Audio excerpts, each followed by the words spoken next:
This is Walter O'Keefe, inviting you to listen in on the Nightline.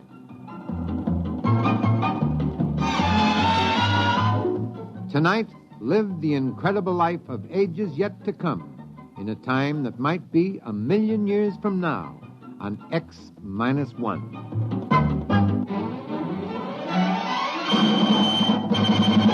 Now, an incredible story of the world beyond. Countdown for blast off. X-5, 4, 3, 2, X-1, fire.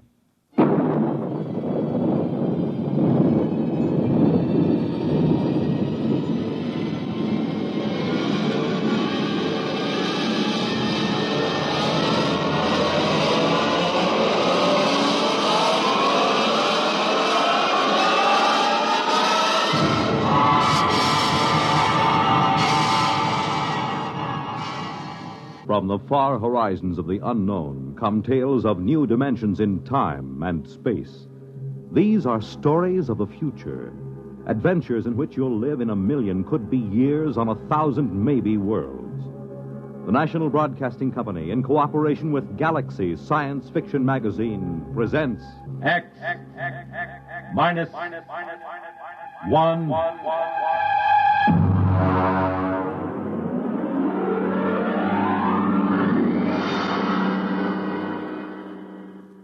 Tonight, Inside Story by Richard Wilson. But first, hear this. I know a couple old friends that argue about everything. Politics, world affairs, even the time of day. One thing they agree on, though, is Pabst Blue Ribbon draft beer. They say it's the best. And for a change, they're both right. Pabst Blue Ribbon Draft is a bright, modern-tasting beer that still has plenty of that old-fashioned beer flavor. Next time you see that sign that says, Pabst Blue Ribbon Beer on draft, stop in, order a glass. You'll soon know why so many folks agree on the bright, modern taste of Pabst Blue Ribbon Beer of Milwaukee.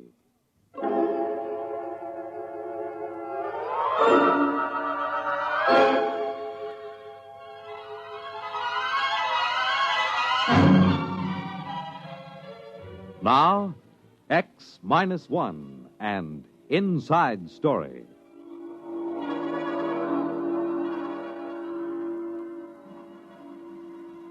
Every wire serviceman knows that when the legislature shuts down for the hot weather, when it gets too warm for crimes of passion, that's the start of the silly season.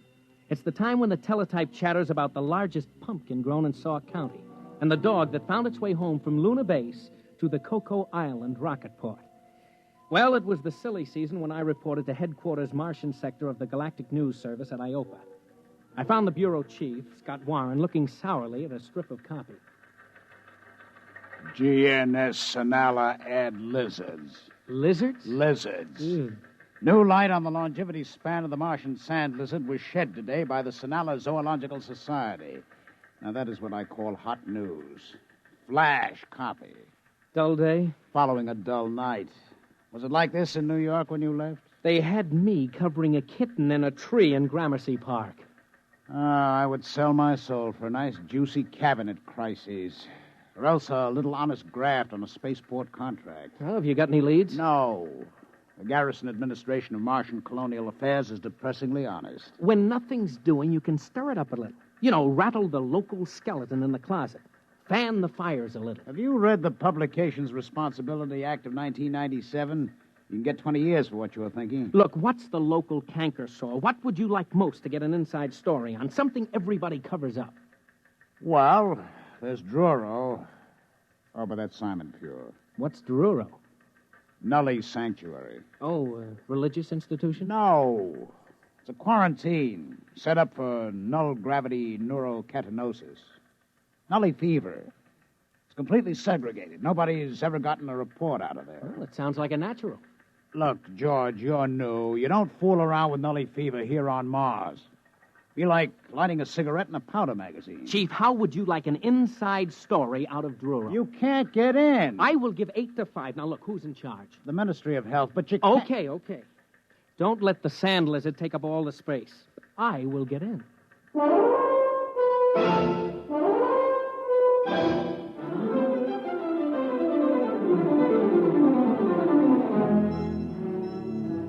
wasn't so easy. I did fine over at the health ministry until I mentioned Druro. And then I might just as well have had a galloping case of nully fever myself. I was referred to the press officer, to the assistant administrator, to the legal department, the protocol division, and then back to the press officer. Finally, I got in to see the commissioner, Dr. Marks. Just what caused you to raise the question of Druro, Mr. Gordon? Look, Dr. Marks, what I want is your permission to visit Druro and get the inside story. Visit Druro? You mean inside the camp? Yes, that's right. Mr. Gordon, I am quoting Administrative Code, Section 65. Any person found within the perimeter at Druro is considered to be a nully fever victim. Contagion is something like 99% certain at a range of 100 yards. What's the treatment? Druro. You mean they're just shoved there to rot? A nully, Mr. Gordon, will rot wherever he is. He deteriorates to the point of total sterility. Take my advice. Forget it.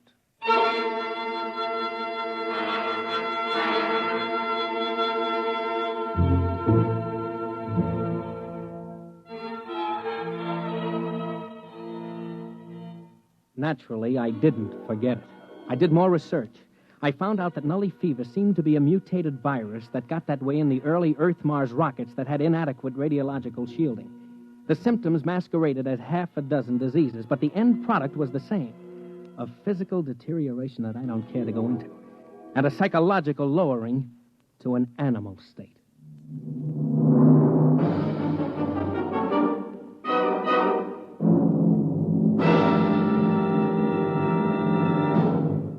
You're listening to Inside Story, tonight's attraction on X-1.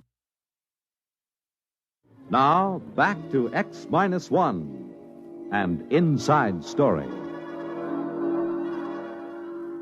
I may be a little reckless following a story, but believe me, there isn't a bonus big enough to make a hero out of me. I had no intention of contracting nully fever just to provide a byline story for old GNS. I had stumbled onto something, and I was wearing it when I dropped into the bureau and asked Scott if he noticed anything different about me. You're putting on a little weight? No, guess again. Your pants aren't hanging right. Your shirt's all bunched up. That's because I am wearing the latest fashion, an invisible suit. Oh, goodbye. Try another one. Look, I'm not kidding. It's heat-proof and airtight. They developed it over at Mars Electronics for spacesuit use. You mean you're all buttoned up? Well, how do I hear you? Short wave from a miniaturized dental mic. It's hanging on a front tooth, see? You're not kidding. Well, how come it's invisible? It beats me. Something to do with a non-refractive coating. You need that for dark side work on airless satellites. I got an experimental model from a PRO at ME. What's it good for? Outside of spaceship work, not much, except it is my ticket to Druro. Now, wait a minute. Don't you get it, Chief? I can't be infected, not with this suit on. It's absolutely airtight. Don't worry, I'll be safe. Wrapped in plastifilm like chewing gum. Yeah, but that won't get you past the perimeter into the nully camp. Just leave that to me. I've got that figured out, too.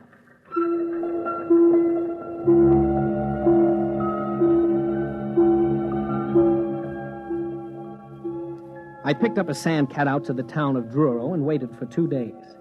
There was a shipment of nullies, the last of the Sonala roundup, due at the camp. Out of respect to public opinion, they dumped nullies at night, which suited me fine.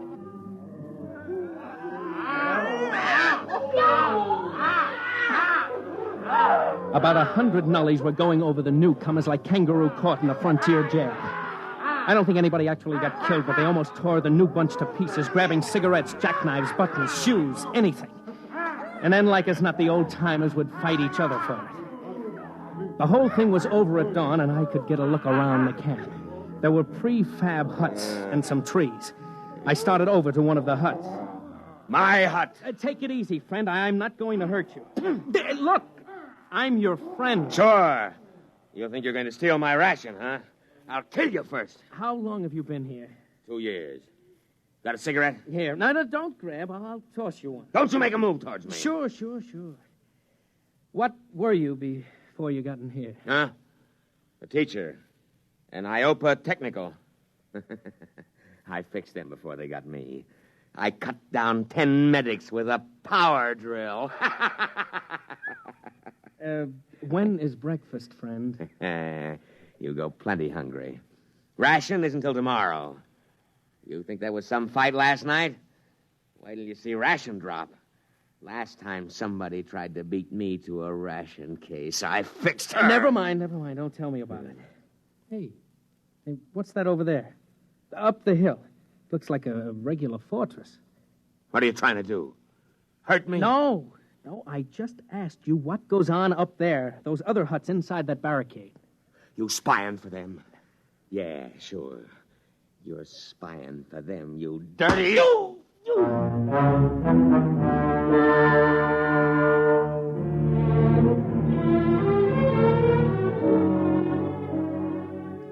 It isn't easy to get used to dodging nasty backhand punches that came out of the blue and were meant to kill, if possible. I got my arm up in time to catch about half the force, and the man ran off with my pack of cigarettes. But there was something up that hill worth looking into. A barricaded section set apart from the rest. So I started up. When I hit the woods, I stopped just 3 feet short of a 10-foot spear. All right, you. Get back down the hill. Now, take it easy, will you? What's going on up here? Go on, get moving. I've got orders to kill if I have to. You don't understand. I just want to find out... Yeah, sure you do. They always do. Every time there's a new batch, there's a few still smart enough to plan together, and they come up here spying. Spying on what? Look, I'm I'll a newspaper... count 3, and then you get it in the belly.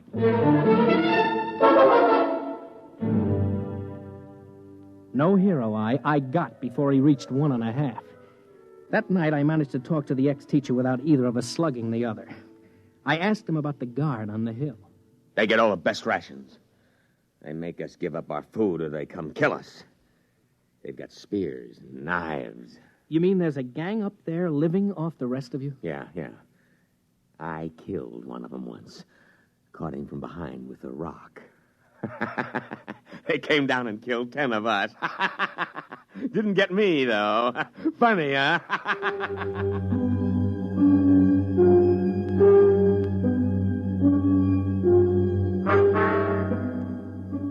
I got the picture.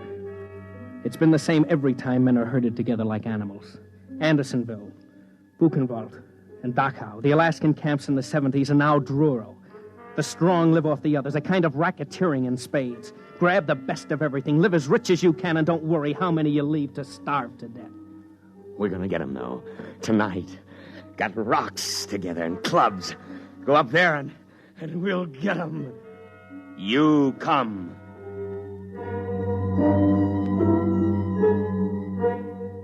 I didn't have much choice. They would have torn me apart. About 10 o'clock at night, the mob gathered at the foot of the hill. Every once in a while, they'd swipe at each other with a club or a rock, but mostly they shouted up at the hill. And then suddenly, without any signal, they charged.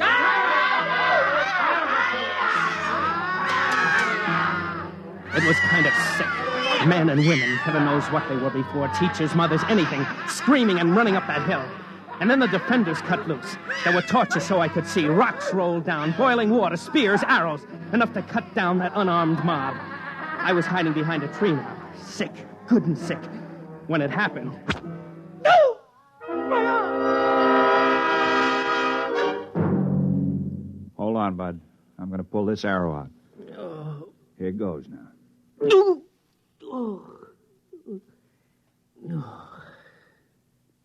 Where am I? Up the hill. That's where you wanted to go, isn't it? But how did... We dragged you up here. Herb, get some bandages up here. You're one of them, aren't you?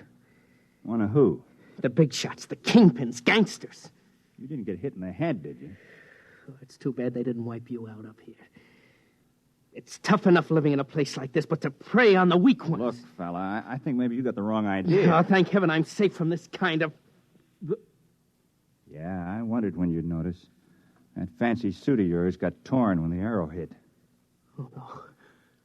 No. Nully fever. That's why we hauled you up here. We spotted something funny about you. A kettle of boiling water splashed on you, and you didn't even notice. Who are you? George Gordon, Galactic News Service. A newsman? Listen, does anybody know you're in here? Yeah. Maybe there's a chance. Can you tell them they got to let us out? Tell them what it's like up here. Make them understand. We write messages for the ration planes, and they ignore them. You can't get close enough to the guards to shout, they shoot you down. They got to let us out. Oh, sure. After what I've seen, that's the last thing I do. Try to con somebody into letting this loose on the population. I've seen enough nullies. Even if I have to spend the rest of my life in this camp, I don't want to be responsible for making more. Wait a minute. You don't get it. We're not nullies up here. What? Nobody gets in the camp who isn't a nully. That's right. We all had it when we came in, but not anymore. Up here, we're cured. You're lying. You've got to believe me. We've been living up here for 4 years, keeping guard, trying to live like human beings in the middle of those animals down there. Losing maybe 3 or 4 a week, fighting them off. You know you're more dangerous than they are down there because somehow you've kept some intelligence, enough to want revenge on the rest of the world by infecting. No, you've got to believe me. We're cured. Nully fever can be cured somehow because we've done it. About 100 of us. More now with the babies. The what? Babies. Normal, healthy babies.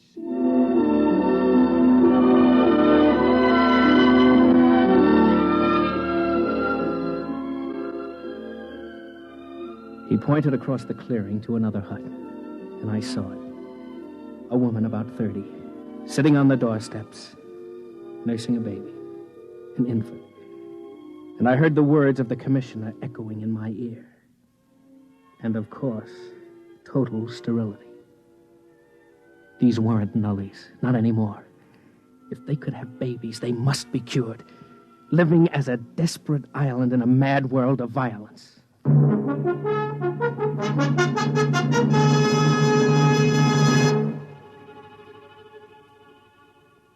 Well, you know the rest of it. You ought to. It was carried under my byline in every fact sheet on 3 planets. They had a micro-technician up the hill who gimmicked my miniature microphone with a hairpin and a piece of quartz crystal, so I cut in on the main traffic beam between Sinala and Iopa. I had Scott Warren at Government House in 15 minutes, threatening to blow the lid off the whole colonial government. The babies did it. Aerial photographs with micro-enlargements. They had pictures of those babies on the wire the next day. Red tape held it up a week. But finally, 100 cured ex-nullies and 1 reporter were out of Druro at Iopa General Hospital for checks. They found it. Nully fever is psychosomatic. You take somebody strong enough to fight for survival, give him incentive, and he'll lick it by himself. No miracle drugs needed. It starts with a virus, all right. But it ends with psychotherapy. A good dose of willpower. I got back to work in a month. Welcome back, George. The teletype's dead as ever. Back to the longevity of the Martian sand lizard. Druro Nully story played out? Dead as last week's herring. Well, what else is new? Maybe we can find another skeleton in the closet. How about life on the Martian moons? Now, that ought to be good for a headline.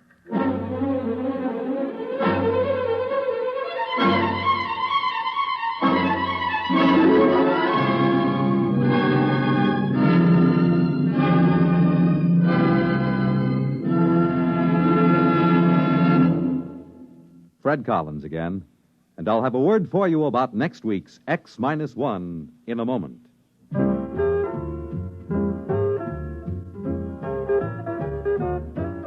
Hey, Molly, it's me. Where are you? Right here, McGee. What's the matter? Are you doing anything?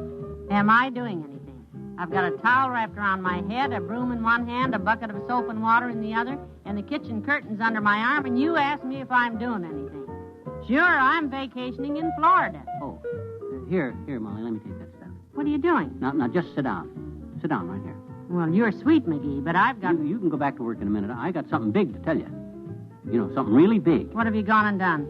We're going to be on Monitor. Monitor? NBC's fascinating, motivating, merry-making, scintillating, ever-vescerating weekend radio service. Oh, that Monitor. Of course. And we're on it, McGee? When? This weekend and every weekend. What do you say to that? Oh, that's wonderful, McGee. So don't make any plans, folks. We'll be seeing you this weekend. All weekend. On Monitor. And now a word about next week's story. The category Inventors by Arthur Sellings on X-1. You have just heard X-1, presented by the National Broadcasting Company in cooperation with Galaxy Science Fiction Magazine, which this month features Time Waits for Winthrop by William Tenn. Winthrop was literally the most stubborn and selfish man in 500 years. How could they convince him not to strand them in this society of shriek fields and panic stadiums? Galaxy magazine, on your newsstand today. Tonight, X-1 has brought you Inside Story, a story from the pages of Galaxy written by Richard Wilson and adapted for radio by Ernest Kenoy. Featured in our cast were Bob Hastings, Leon Janney, Ralph Bell, Richard Hamilton, Edwin Cooper, and Pat Hosley. This is Fred Collins. X-1 was directed by Daniel Sutter and is an NBC Radio Network production.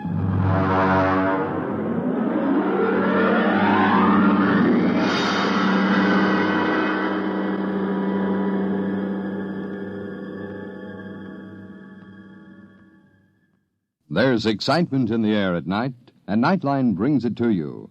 Hear Nightline with Walter O'Keefe, next on most of these NBC stations.